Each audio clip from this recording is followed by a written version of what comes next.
subscribe dan tekan lonceng biar tidak ketinggalan video kami yang terbaru.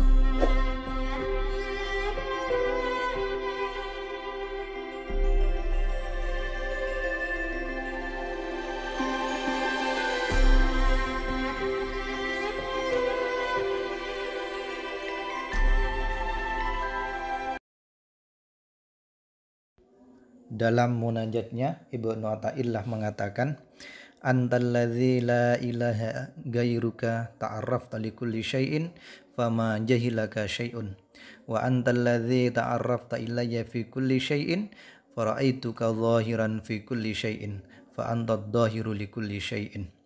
Yang artinya, engkaulah Tuhan yang tidak ada Tuhan selain engkau. Engkau telah memperkenalkan dirimu pada segala sesuatu sehingga tidak ada sesuatu pun yang tidak mengenalmu. Engkau pula yang mengenalkan dirimu padaku di dalam tiap sesuatu sehingga aku melihatmu tampak jelas pada setiap sesuatu. Maka engkaulah zat yang tampak jelas bagi tiap sesuatu. Assalamualaikum warahmatullahi wabarakatuh. Bismillahirrahmanirrahim. Saya akan melanjutkan pembahasan tentang ketuhanan. Pada pembahasan sebelumnya saya sudah membahas terkait dengan persoalan bagaimana kita mengenal Allah, terutama dalam hal nama.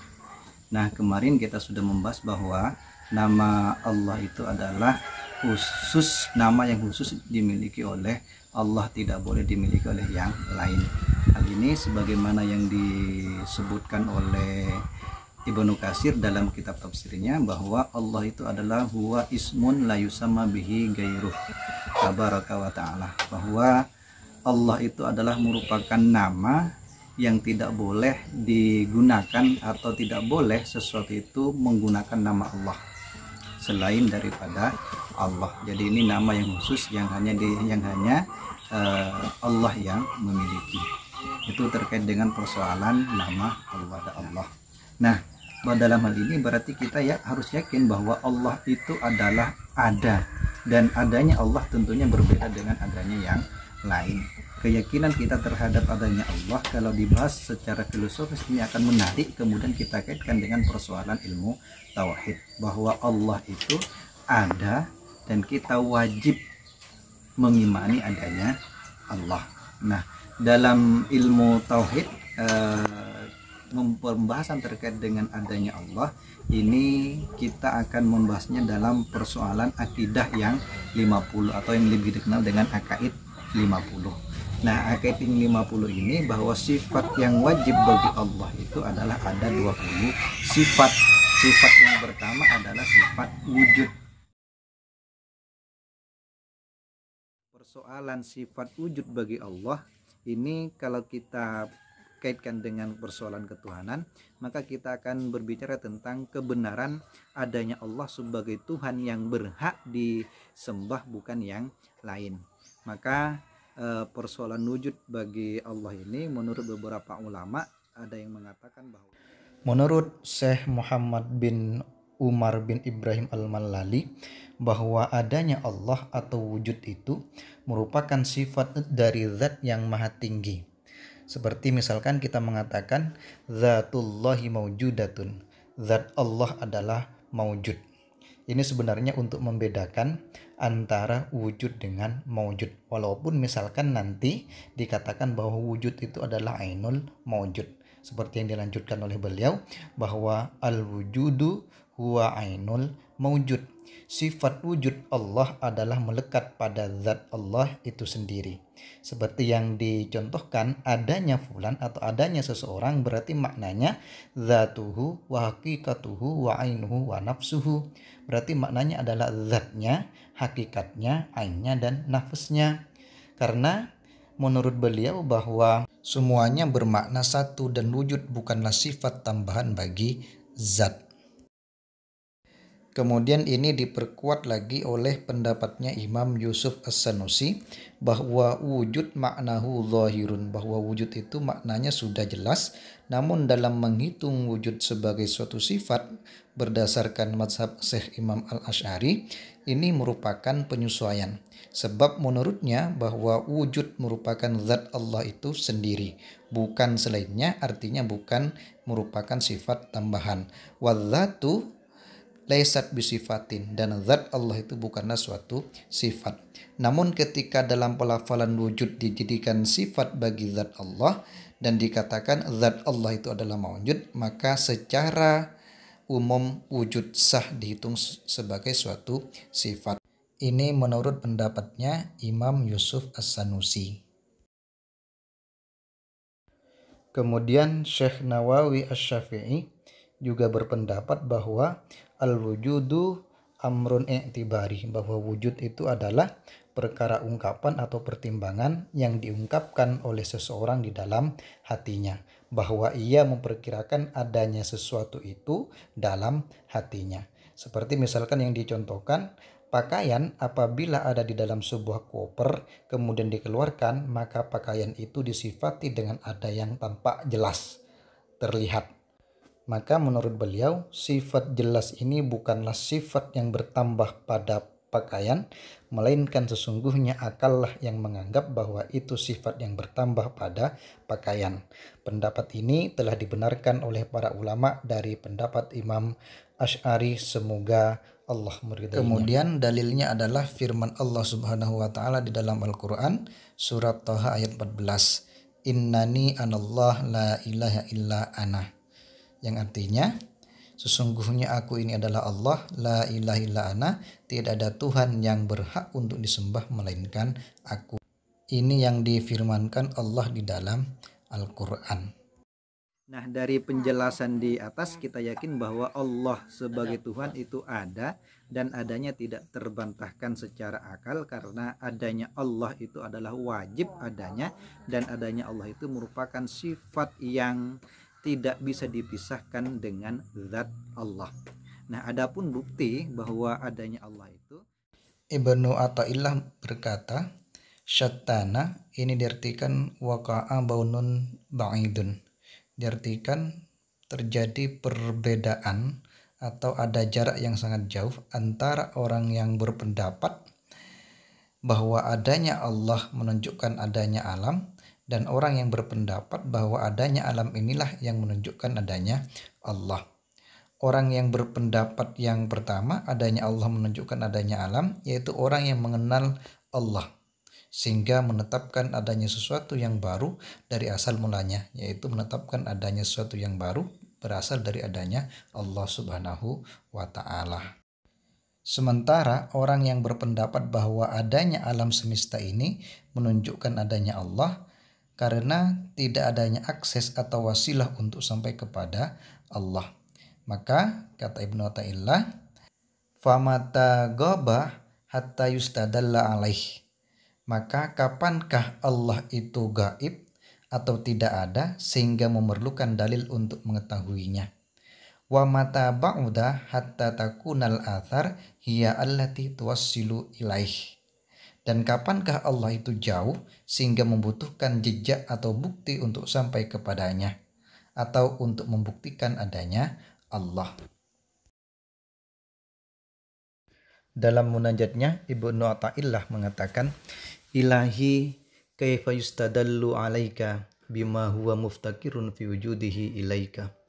Wahai Tuhan, bagaimana mungkin sesuatu yang dalam wujudnya berhajat kepadamu dapat dijadikan sebagai dalil untuk menunjukkan padamu.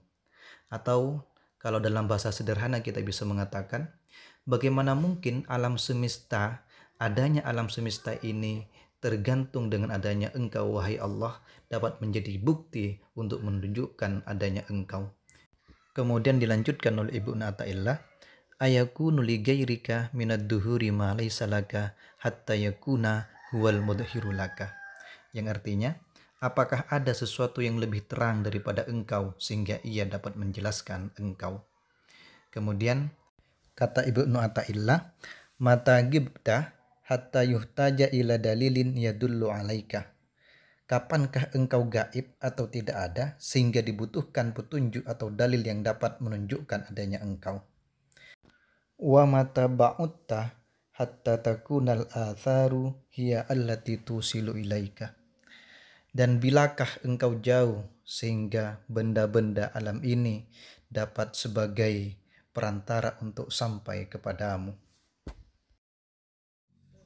Itu sifat wajib bagi Allah yang pertama. Nah, yang selanjutnya kita akan membahas terkait dengan adanya Allah itu ada yang pertama dan tidak didahului dengan adanya yang lain. Sedangkan adanya kita ini atau alam semesta ini ada yang kedua dan tidak wajib adanya. Adanya Allah sebagai adanya pertama tidak tergantung dengan adanya kita sebagai ada yang kedua. Sedangkan adanya kita atau alam semesta ini tergantung dengan adanya Allah. Maka dalam ilmu tauhid, dalam sifat yang wajib bagi Allah ini dikenal dengan istilah qidam. Menurut Imam Muhammad bin Yusuf As-Sanusi, bahwa qidam hanya merupakan ungkapan ansal bil adamis sabiki alal wujudi. Hanya merupakan ungkapan untuk menegasikan atau menafikan ketiadaan wujud Allah sebelumnya. Bila mau Anda dapat mengatakan, katanya Imam As-Sanusi, bahwa qidam merupakan ungkapan dari tidak adanya pembukaan atau permulaan bagi wujud Allah. Begitu juga dengan pendapatnya Syekh Nawawi Asy-Syafi'i, bahwa qidam adalah tidak adanya permulaan bagi wujud Allah. Maka kata beliau, Allah tidak menciptakan dirinya sendiri dan dia tidak diciptakan oleh selainnya. Dalam Al-Quran Allah berfirman, lam yalid wa lam yulad, yang artinya dia tidak beranak dan tidak pula diperanakkan. Ini dalam kitab Nurul Dalam halaman 7. Kemudian Ibnu Athaillah mengatakan, al-kaunu, alam itu, atau yang dibahasakan dengan masih wallahu ta'ala, selain Allah, kulluhu dzulmatun, adalah semuanya adalah kegelapan. Sedangkan yang menyinarinya adalah zahirnya al-haq, yaitu Allah padanya. Maka barang siapa yang melihat alam kemudian tidak melihat Allah di dalamnya, sebagaimana dalam firman-Nya, wa huwallazi fis samai ilahun wa fil ardi ilahun, dan dialah Tuhan yang disembah di langit dan Tuhan yang disembah di bumi. Artinya ketika kita melihat langit, di situ ada Allah. Ketika kita melihat bumi, di situ juga ada Allah. Allah yang tampak pada setiap sesuatu, atau tidak melihat Allah di dekatnya. Sebagaimana dalam firman-Nya, wa nahnu aqrabu ilaihi min hablil warid. Firman Allah, dan kami lebih dekat kepadanya daripada urat lehernya. Atau tidak melihat Allah sebelumnya. Firman Allah, wal awwalu, dialah Allah ada yang pertama, tidak didahului dengan adanya yang lain. Atau tidak melihat Allah sesudahnya. Dalam firman-Nya, wal awwalu wal akhir, dialah Allah yang akhir, yang tidak diakhiri dengan apapun. Artinya adanya Allah adalah abadi selama-lamanya.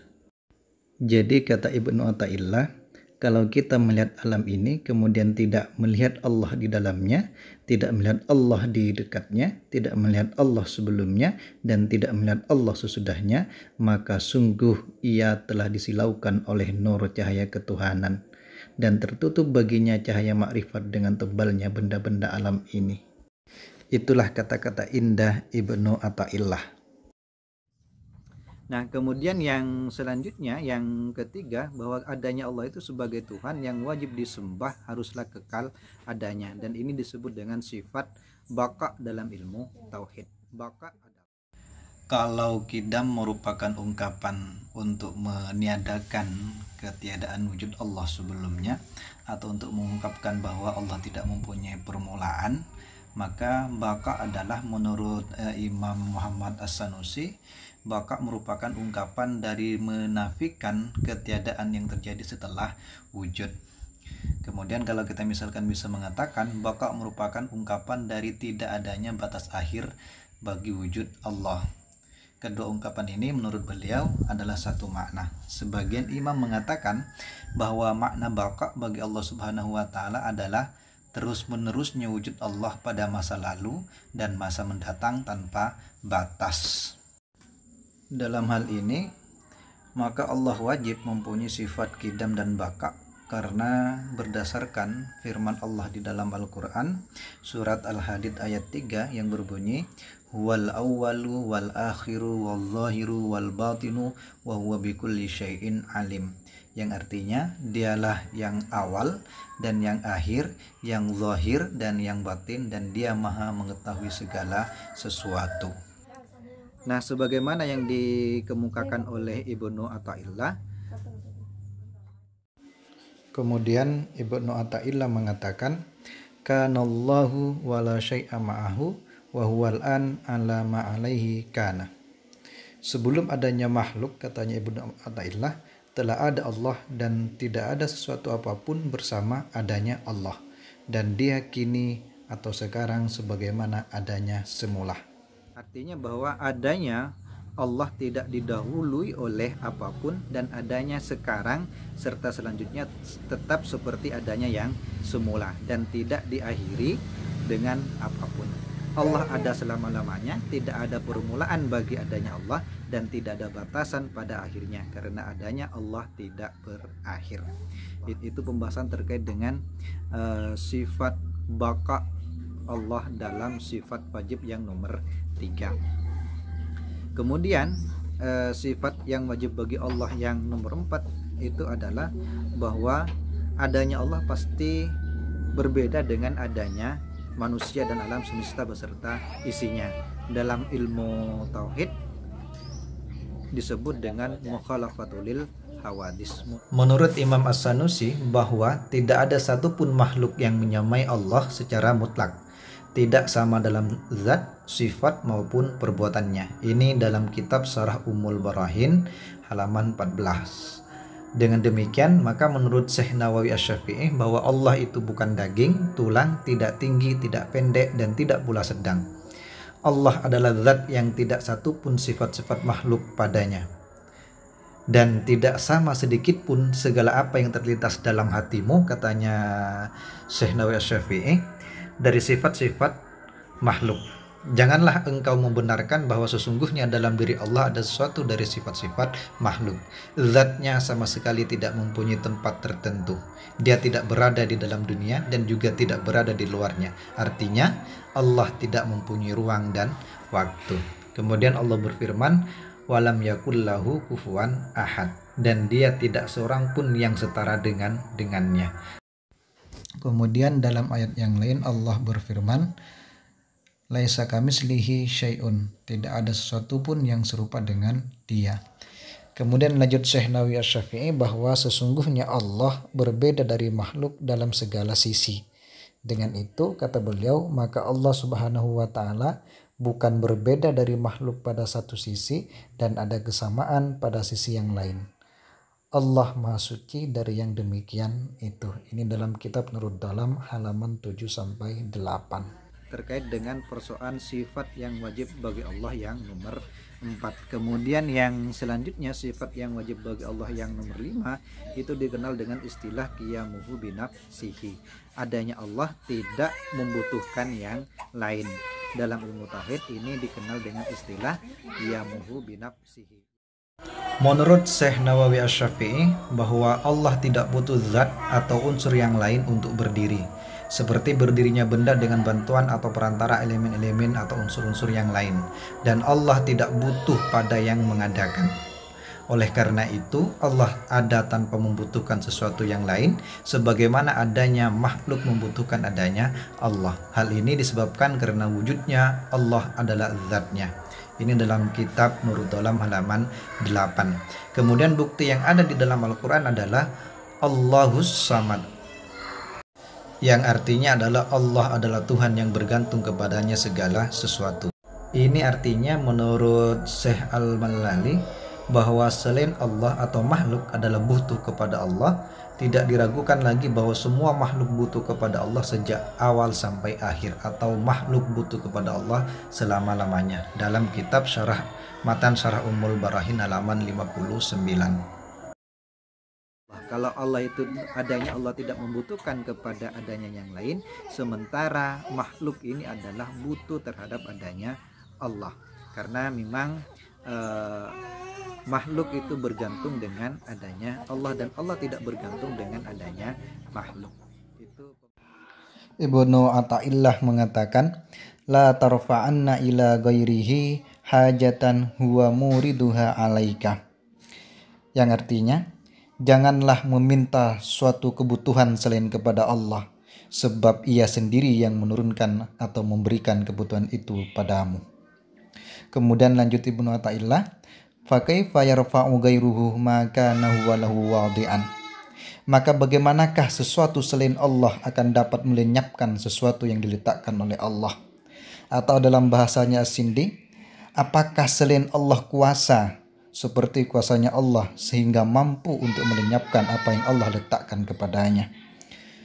Demi Allah, seandainya makhluk dikumpulkan semuanya untuk melenyapkan apa yang Allah letakkan padanya, niscaya mereka tidak akan mampu, katanya As-Sindi. Karena Allah itu adalah tidak butuh kepada yang lain.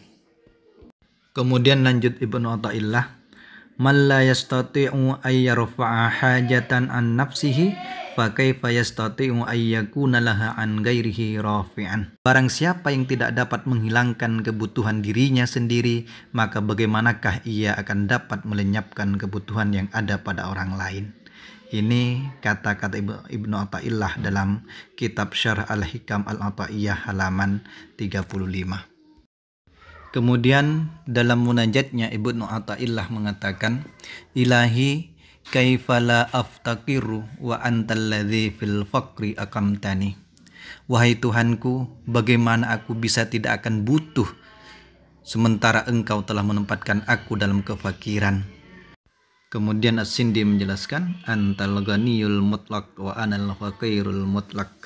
Engkau tidak butuh terhadap sesuatu secara mutlak, sementara aku butuh kepada Engkau secara mutlak. Kemudian lanjut Ibnu Athaillah, am kaifa aftaqiru wa antal ladzi bijudika aghnaytani. Tetapi bagaimana aku akan fakir padahal Engkau telah mencukupi aku dengan kemurahan-Mu. Itu pembahasan sifat yang wajib bagi Allah yang nomor 5. Yang wajib bagi Allah yang nomor 6 itu dikenal dengan istilah wahdaniyah. Allah sebagai Tuhan haruslah tunggal adanya, tidak seperti makhluk yang terdiri dari beberapa bagian yang saling menguatkan satu sama lain. Kemahatunggalan Allah dalam ilmu tauhid disebut dengan wahdaniyah. Kemudian menurut Syekh Nawawi Asy-Syafi'i bahwa wahdaniyah yaitu tidak adanya bilangan atau bagian-bagian dalam zat, sifat, dan af'al Allah. Maka zat Allah tidak tersusun dari bagian-bagian, dan tidak ada satu zat makhluk pun yang seperti zat Allah Subhanahu wa Ta'ala. Karena makhluk adalah merupakan jisim murakkab, benda yang tersusun, dan Allah tidak seperti itu. Ini dalam kitab Nurul Dhalam halaman 8. Dalam ayat Al-Quran disebutkan, wa qalallahu la tattakhidhu ilahaini isnaini innama huwa ilahu wahidun fa iyaya farhabun. Allah berfirman, janganlah kamu menyembah dua Tuhan, sesungguhnya dialah Tuhan yang Maha Esa, maka hendaklah kepadaku saja kamu takut. Ini surat An-Nahl ayat 51. Nah, sifat qidam, baka, mukhalafatul hawadis, yamuhu binafsihi, dan wahdaniyat ini termasuk sifat salbiyah, di mana sifat salbiyah adalah sifat yang digunakan untuk menolak apa yang tidak layak bagi Allah. Kemudian yang ke